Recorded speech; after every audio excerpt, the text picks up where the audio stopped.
ഈ കല്യാണം നടന്നില്ലെങ്കിൽ ഞാൻ പിന്നെ ജീവിച്ചിരിക്കില്ല. അമ്മേ സുധേ, നീ എന്തൊക്കെയാ പറയുന്നത്?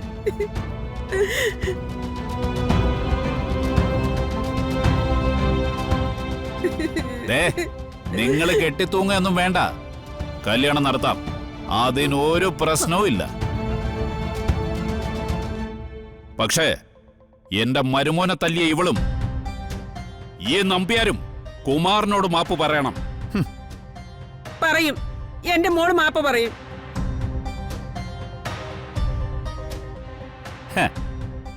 അതെ, അത് നിങ്ങൾ തീരുമാനിക്കണ്ട. നിങ്ങളുടെ മോള് പറയട്ടെ, അവള് പറയട്ടെ മാപ്പ് പറയാൻ തയ്യാറാണെന്ന്.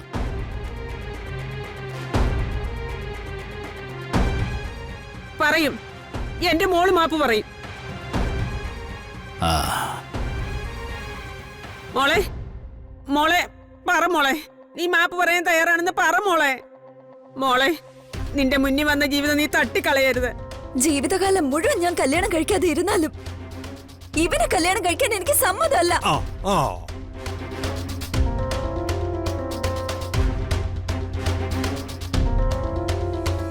നീ അത്രയ്ക്കായോ?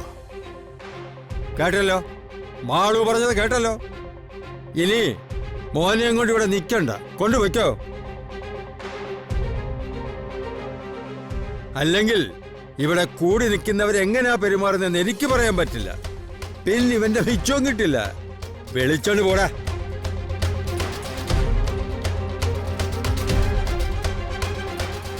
എടി, എന്റെ മോനെ ഇത്രയും പേരുടെ മുന്നിൽ വെച്ച് നീ തല്ലി.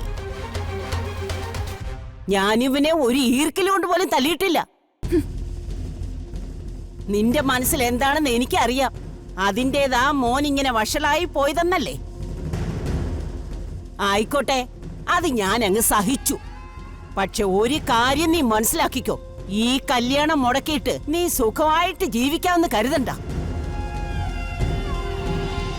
നിന്നെ കെട്ടുന്നവൻ ആരായാലും അവനോടൊപ്പം മനസമാധാനമായിട്ട് ജീവിക്കാനേ ഈ ജാനകി സമ്മതിക്കില്ല.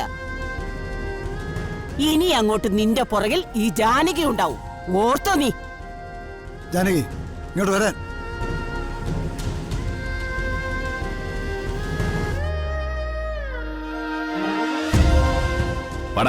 ഒരു മിനിറ്റ്, എങ്ങോട്ടാണ്? അവളോട് സംശയമുണ്ട്, മാനസിയാണെന്നോ?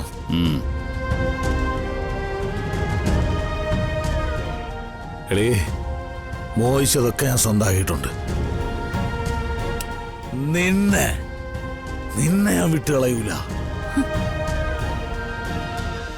ഓർത്തോ നീ പാളൂ.